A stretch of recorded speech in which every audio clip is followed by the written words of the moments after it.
have a bad habit. I probably have more than one, but let me just tell you one of them. One of my bad habits is I drive my car until it's empty and beyond.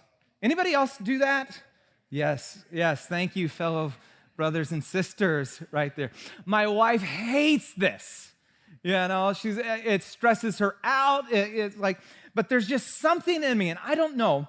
I don't know if it's the challenge of it, because there's that challenge, like, how far can I go on empty? Like back in the day, it used to be like a real guessing game. You remember this, some of you? Like your car didn't tell you exactly how many miles you had. It just went empty and you had to guess how much farther can I go? It's kind of exciting. I liked it, Not gonna lie. You're like, woo. Now it tells you the miles. Like we were driving up from Los Angeles yesterday to home today, and there was like a 5-mile gap on my computer dashboard in the car saying between, our distance and, how much gas. I'm like, honey, can we go all the way? And she's like, no. And we didn't. We stopped and got gas, and we're happily married, and that's how that works. I don't know if it's the challenge of it. Sometimes it's just the time of it. And you find this, right? Like you're just so busy. And you see the gas light goes on, and you're like, oh man, I need to do that. And you forget, and you hop in the car and you drive somewhere else, and you're like, oh, I totally forgot about it. And so we run so fast. And then I think the truth of it is, there's something in me that, okay, how do I say this? That our gaslight lies to us. Okay, you've been there. Because it goes on. And it says it's empty. It ain't empty, though. You got a good 30 or 40 miles left in the tank, but you're telling me it's empty. Just tell me the truth sometime, all right? When it's I want to know, oh, yeah, I got to really run and go get it. Now, the truth is 99.9% of the time, it's absolutely fine. It works out just fine. I end up, where I need to go on fine. It works out, except an emergency, except when life hits, except when, you just begin to get caught up and you realize you really need to get there, and you realize, oh, I'm on empty. I remember when I was in high school, it's pretty fun to tell these stories with my parents in the room. I remember when I was in high school and I was coming home late, I think it was about midnight, and I was getting off, for those who know, 41st Avenue, and I was getting off 41st Avenue, taking a left, and it was over the overpass, and I didn't calculate my gas well. And this was obviously pre-days of the digital mileage on there. And I get up driving up over the overpass, and then all of a sudden, and it stops. Say a quick prayer, and I look in my rearview mirror, and an angel of the Lord shone a bright light on a gas station right behind me.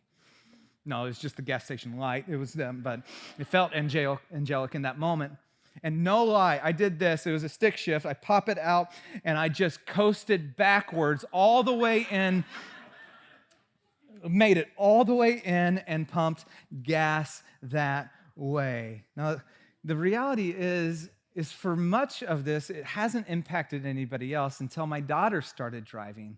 And now it's impacting her, and she'll go, Dad! She'll be running to school or need to run an errand, and my tank's on E. And I was like, well, now it's not only impacting me, it's impacting her. In Silicon Valley, we run hard, don't we? We run fast. Many of us are running on fumes. Many of us are running on empty. And the truth is, often it feels like we can get away with it. We can get by, right? We can just make it until an emergency hits, until a pandemic hits, until a family crisis or a health issue, and then you realize you do not have the emotional gas in the tank to navigate the circumstances that you're in. And isn't that where many of us, most of us, find ourselves today? And we often think that we can do this and it's not hurting or impacting anybody. But the truth is, when we run on fumes, it impacts those closest to us, our friends, our family, our coworkers? What do you do when you're running on empty? Like, what do you really do when you're on E? Maybe said a different way, how do we respond when depression knocks at our door? And we're going to talk more about that next week. And here's what's amazing. How does God meet us in our weariness? And the answer is surprisingly good. Last week, we kicked off this series, Navigating Normal. How do we navigate the normal we now find ourselves in? It's not the normal we wanted, and it's not back to normal that we had, but it's the normal we now find ourselves in. And nobody prepared us for a pandemic, and really, truly, no one's taught us how to navigate the world we find ourselves in. And to compound problems is this. We've been told over and over again we are living in unprecedented times, and so there is no roadmap to navigate these times. That is a lie. These are not unprecedented times. They're new to you, and they're new to me. We haven't navigated them, but many people throughout history and God's Word have navigated such days as these. And so we're studying the life of the prophet Elijah, and when he lived in days that were not too dissimilar to the days we're living in, and how do we navigate the normal we now find ourselves in? Now, last week, I did a full kind of background history lesson on who is Elijah, what he was going through. I'd encourage you, go back and listen to that to catch up to if you need to know who he is. We find his story is specifically what we're teaching is in 1 Kings chapter 18 and 19. Elijah was a prophet of God who lived in the 9th century BC. He lived in very politically corrupt times. There was a king who was one of the most evil kings of Israel, King Ahab, and a queen that was even worse than him, Queen Jezebel. And he lived in political corruption. There was spiritual and moral decay. Israel, which was to be a nation under God Yahweh, had then deserted God and followed Baal. And you go back and listen to all of the pain and heartache that caused. Then a severe persecution broke out. Anyone who was follower of Yahweh, specifically prophets, were killed. And a national crisis at the same time. This is the landscape that the prophet Elijah is then to bring about a spiritual and a social renewal. And in 1 Kings chapter 18, we see this incredible showdown on Mount Carmel where Elijah confronts the prophets and the powers of Baal and the king. He's standing on this mountaintop with 450 prophets of Baal, 400 prophetess, a priest of Asherah, and he's standing alone. And he says, whichever God responds by fire is the one true God.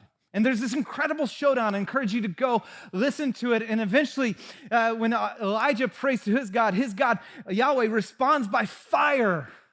And he started the day standing alone against 850 of the prophets and priests of Baal and Asherah and the king and all the people gathered. And he ended his day, the king now standing alone. And all the people were beginning to experience a spiritual, national revival. And then something happens. Something that you don't expect a spiritual giant to experience. Certainly not someone who's godly, a hero that we put on a pedestal. He just faced an army, if you will.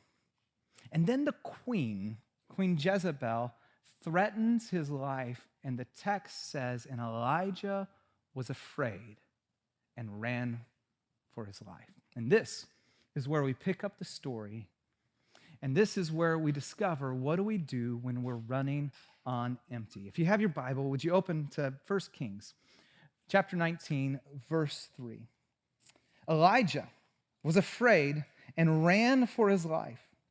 When he came to Beersheba in Judah, he left his servant there while he himself went a day's journey into the wilderness. He came to a broom bush, sat down under it, and prayed that he might die. That's not kind of what you would expect from someone who just had the greatest spiritual victory of his life, saw the greatest demonstration of the hand and power of his God, and now he's just saying, "Take me, Lord. I'm done with it." One threat pushed him over the edge. Notice what he said. He said, "I've had enough, Lord. Take my life. I'm no better than my ancestors." Then he lay down under the bush and fell asleep. All at once, an angel touched him and said, "Get up and eat." He looked around, and there by his head was some bread baked over hot coals and a jar of water. He ate and drank, and then he laid down again. The angel of the Lord came back a second time, touched him, and said, "Get up and eat, for the journey is too much for you." So he got up and ate and drank. Strengthened by the food, he traveled 40 days and 40 nights until he reached Horeb, the mountain of God. Horeb, or Mount Sinai. This was the mountain where Moses was up for 40 days and 40 nights receiving the law of God. This was the mountain where God showed up to Moses, and he now wandered onto the mountain of God. And there he went into a cave and spent the night. In fact, next week we'll pick up there the story. The sermon title is "Into the Cave." We're going to talk about depression and anxiety, and I'll share more personally about my own personal 18-month deep, dark journey with depression. Today, let's talk about when we're running on empty. What do you do when you're running on empty? And how do you actually know you're empty? How do you know you're on E? How do you know, what is the warning sign? Is there something that gives you 30 miles in advance before you actually run out of gas to know, you know what, I'm heading that direction? Is there the check engine light of your soul to be able to say, hey, guess what? You need to pay attention to this, otherwise you're going to run dry or break down. In the text, we actually see 3 warning signs of running on empty. 3 check engine lights, if you will. The first is simply this: when your feelings start to drive your decisions. When your feelings start to drive your decisions. Elijah was afraid, and he ran. When we're afraid, when we're anxious, when we're under chronic stress, our natural response, our biological response is fight, flight, or freeze. And he runs. But you're like, but it doesn't make sense. One person, he stood up to 850. Logically, you have God on your side. What happened? He was on empty, and now he began to react to his feelings of fear rather than seeing what God had done in his past. When your feelings start to drive your decisions. For some, you may not identify with the word feelings. Would you just put this word there? Desires. When your desires, your impulses start to drive your decision making. You're just going like, I just crave that, I just need that, I just want that. And that's the way you start to make decisions. You know, my wife, she is the most even-keeled, up person, almost always in a good mood person. Like, she's the best person to hang out with, the best person to be around. It's awesome.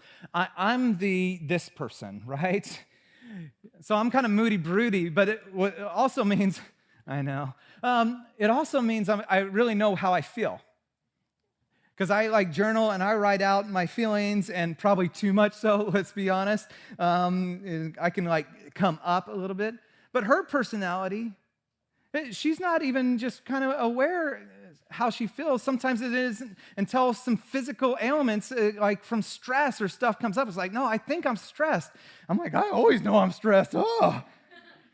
I love how Chris Hodges says it, and I encourage you to do this. Pay attention to your emotions, appetite, sleep patterns, and exercise habits. Write down your feelings each day. You're like, oh boy, I'd have to ask, what am I feeling?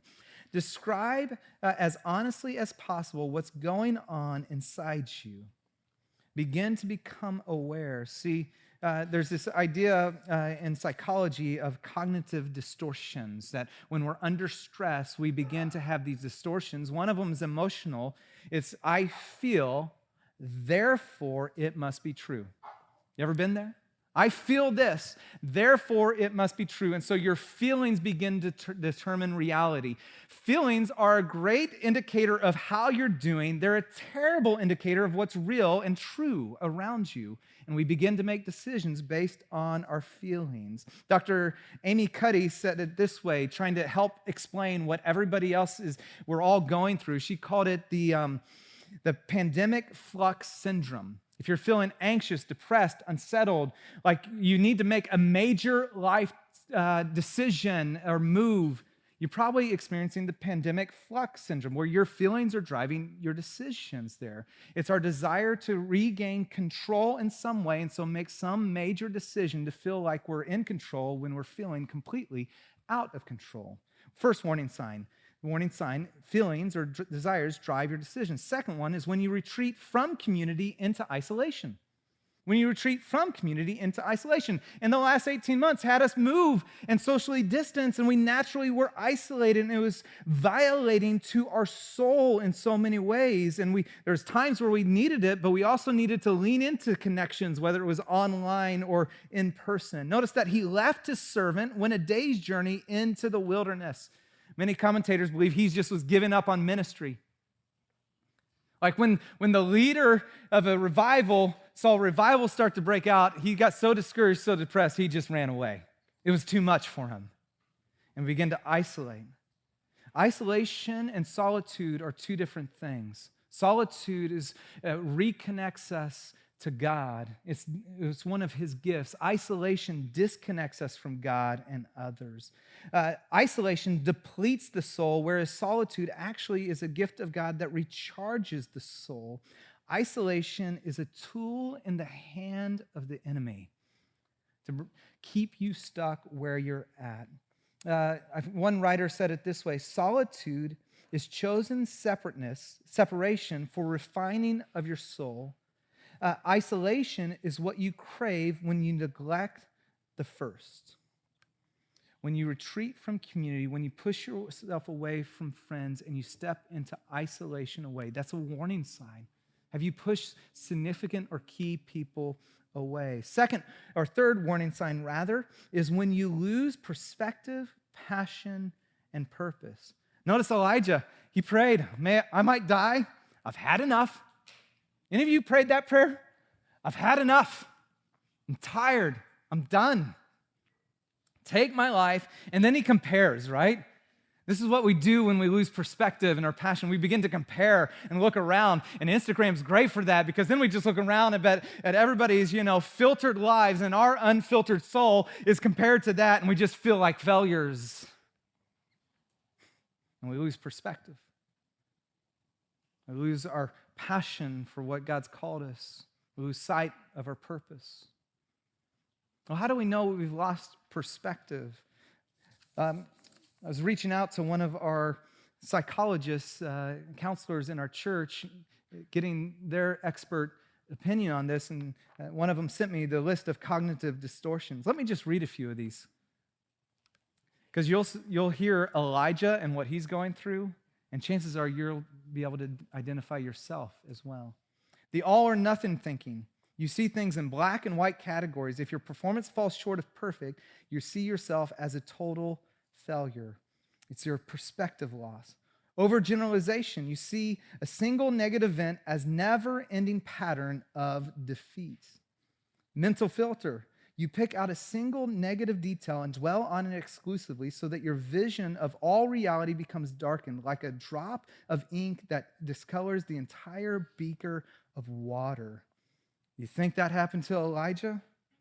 Disqualifying the positive. You reject positive experiences by insisting they don't count for some reason or other. You maintain negative beliefs that is contradicted by your everyday experience. You can go through these, but when you lose perspective, lose your passion or purpose, these are warning signs to say, hey, you got about 30 miles. You need to pay attention. You need to fill up the tank. Now, here's the good news. I said it last week. I'll say it this week. Maybe every week. You're not broken. You're not broken. Are you running on empty? Are you tired? Are you weary? See, the thought that we have and we think is like, no, I'm broken and I'm hopelessly lost and I'm a failure. No. Let me just help you out. You're normal. You're normal. We're in this boat together, and there is hope. What do you do when you're running on empty? Let me give you a principle and then a practice. The principle is this: you are not a human doing, but a human being. You are not a human doing, and we identify our lives by what we do. My approval is based on what I accomplish. I am only as good as my last success. My doing, what you say of me, what you think of me, and how you esteem me. And we live our lives finding our identity on our doings. You are not a human doing. You are a human being. Read it last week, my favorite verse about Elijah found in James. And Elijah was, help me out. Human being. By the way, you did way better than the first service last time. I had to have him do it. We'll do it again anyways because you got more. But that was well done. Elijah was a human being, just like you and me. See, we subtly think and put people on pedestals and heroes of the faith or leaders and say, they never struggled with this. And if you really love God, you would never run on empty. And if you really walked with Jesus, and the reality is Elijah, one of the great prophets, he ran on empty. And I love that this is in Scripture for us that we can draw from and learn from. You know what Wayne Cordero in his book, Leading on Empty, said? He said, we don't forget we are Christians. We forget that we are human. And that one oversight alone can debilitate the potential of our future. Dr. Stephen Yardy, oh boy, sorry, Steve, wrote The Depression Cure, says this: we were never designed for the sedentary, socially isolated, sleep-deprived, poorly nourished, indoor, frenetic pace of modern American life. And that was written before the pandemic. You're not a human doing, you're a human being. You're not a machine. You can't just keep going and going and going. Now, here's what we know about machines. Isn't this crazy? We know for my iPhone to work, we got to plug it in and charge it. And you do this habitually, consistently, religiously. Because to live without this, it just wouldn't be living, would it? And to not charge this is now just a glorified paperweight. Why do we do this so consistently, but we don't do it here? How did this become more important than here? See, we just missed it along the way. We get caught up in the rat race. We get caught up in the pace, and our souls suffer along the way. We know that our car needs to be filled up with gas, and yet we forget that our souls do as well. And so if the principle is you're not a human doing, but a human being, the practice then is to accept your limitations and God's invitation to rest. How did God respond to Elijah? I love this, by the way.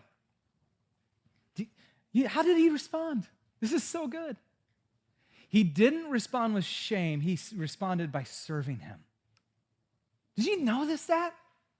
Elijah, think about, just if you were wanting a spiritual national renewal and revival to take place, you chose Elijah. He had this great moment of leadership. And then when he's set to kind of lead people in this renewal, he deserts them. He flees. He gives up on ministry. He basically says, I want to die.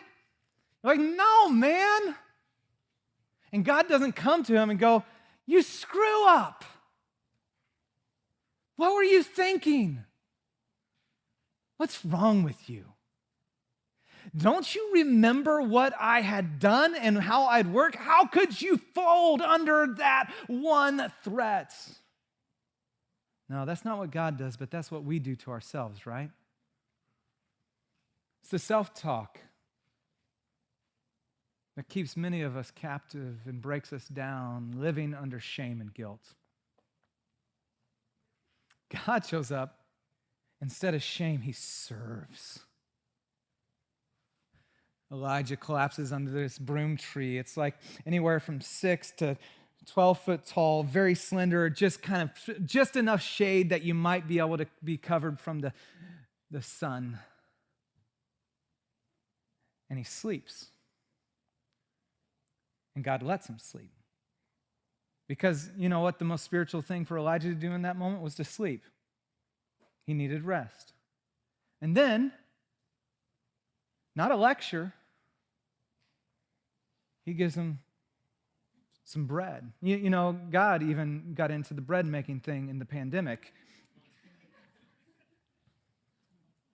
And water. And he eats. He serves them and nourishes his physical body, and he goes back to sleep. And then he does it again. And you know what he said? It's so good. Take this and eat, for the journey is long. Some of us want a quick fix. And you're coming and you're hearing and you want a really quick fix of God, just deposit it, boost. Man, if I can get one of those like superchargers that I just hit it and my phone is completely recharged and boom, that's what I want with my soul. And friends, I got to tell you, if you're depleted and empty, the journey is longer than you think. In fact, we're going to talk more in depth about that next week with anxiety and depression. He says, I'm going to walk with you through this. I'm going to supply what you need in this. And I'm going to serve your physical, emotional, and spiritual needs. And so, the practice is we have to accept our limitations and God's invitation to rest. You're limited. I'm limited. We can't do it all. We have limited amount of time. We need to accept our limitations and begin to step into the rhythms God ordained throughout history and time and even in creation for us to rest, that in our day and age we violate because we live at this breakneck technological speed. When I was a 20-year-old, I went on this pastor's retreat, and I got to hear Rick Warren speak. He's the author of Your Purpose-Driven Life and the Purpose-Driven Church. And I remember, he said one line along, if we find ourselves burning the candle at both ends, we may not be as bright as we think. I'm like, well, that hurt. Thank you very much. And true. And then he gave these 3 things. He said, here's 3 areas of rhythms to embrace that honestly we do sporadically that we need to embrace systematically. We need to carve them out in our calendar and set them aside. You can't afford not to. And the first one was, he said, we need to divert daily. Divert daily. It's said of Jesus that he often withdrew to lonely places to be with God. It says that he got up very early in the morning. See, you need a set-aside time of silence and solitude, what we used to call back in the day a quiet time. Now that's just what we do to kids when they're in trouble. That settles our soul, recenters our heart, and gets our focus onto Jesus. Where you say, and here's the challenge, get 30 minutes a day. That literally just means wake up 30 minutes earlier than you already are. Get a nice cup of coffee, find a spot. Maybe it's a couch, maybe it's a chair, maybe it's, on your deck, and you get into God's word and you pray and you talk to him. If Jesus needed to do this on the regular, I think we need to do this. Divert daily. By the way, pay attention to beginnings and endings. How you start the day and how you end the day. I remember Rick Warren, when he was talking about this, he said, if you work with your hands, you often tend to rest or play with your mind. And if you work with your mind, you often tend to need to rest or play with your hands. And so, for me, playing basketball, or when my kids were little, actually, no, the boys still do this. We get to wrestle, and some of those, they're so refreshing. And I just want to, full confession, I'm preaching to myself right now. I don't have this all figured out, and this is the Spirit of God convicting and teaching me as I'm teaching you. Because honestly, you know the way I like to fall asleep? I like to fall asleep to watching Beat Bobby Flay, and then I wake up at about 1 a.m. and I like unplug the TV because I can't find the remote, you know? So you got to divert daily, this rhythm of diverting daily, settling your soul. Spend time with him. Set it aside 30 minutes. And then retreat weekly. He went on and say, retreat weekly. And right next to retreat, I want you to write down the word Sabbath. Sabbath. Sabbath literally means to stop and delight. It means to stop. It means to cease work, to cease striving, and to delight in all the goodness that God is and has provided. See, Sabbath, it's actually one of the 10 commandments. We forget this, and it's reiterated when they're going into the promised land to stop and cease. It set Israel apart from all the worships of the other gods that said you have to strive continuously, you have to do more, do more, do more. And God says, no, I'll do more when you stop. See, Sabbath is an act of faith, trusting that God works when we aren't working. It's actually found in the very fabric of creation. God said he created the heavens and the earth in 6 days, and on the seventh day he rested, or he stopped, or rather, he delighted in what he made. And God says, this is the order of life, that you would stop. That you would take a 24-hour period and that you would stop, and you would stop working. You would take your phone. Oh, this is going to get hard. You would stop this stuff. You would stop text. You would stop social media. You just take one day. You go, Ryan, my job, you have no idea. I'm a CPA, and I'm pretty important, and it's nonstop.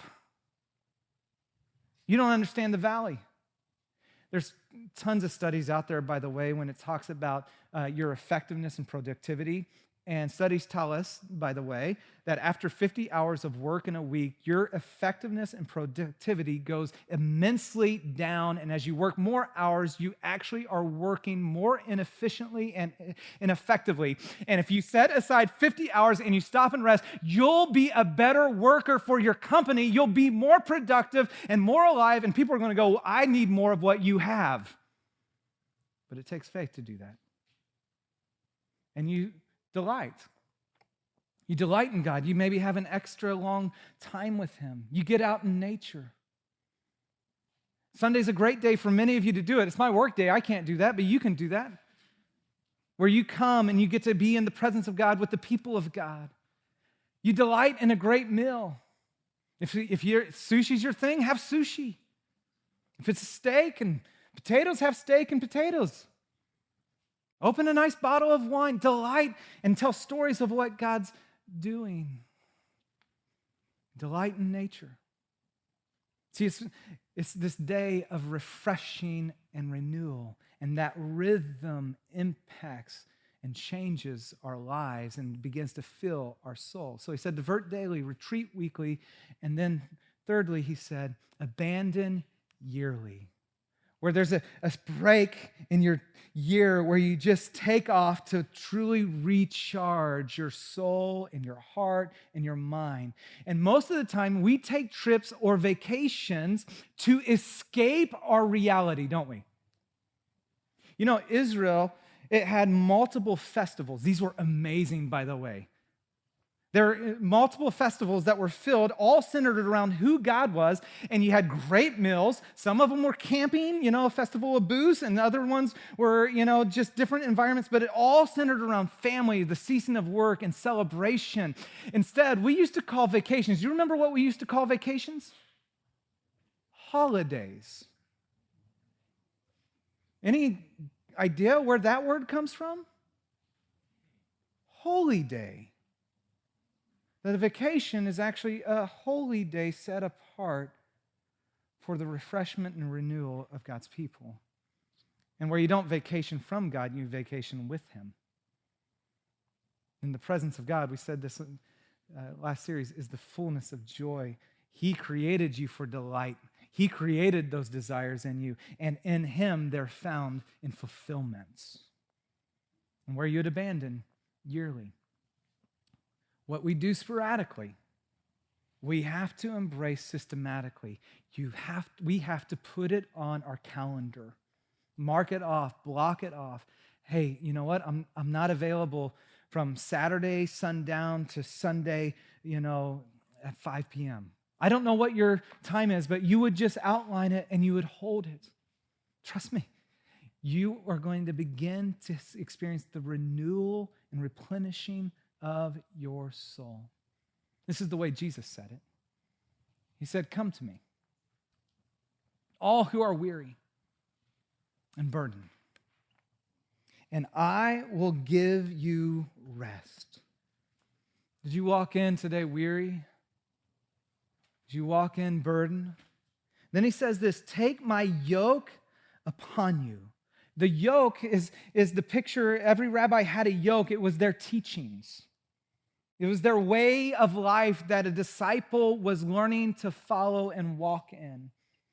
And it's the picture, we all know, of the yoke of two oxen being yoked together for work. And he's literally saying, the work that I have when you're under mine, it's actually easy and light.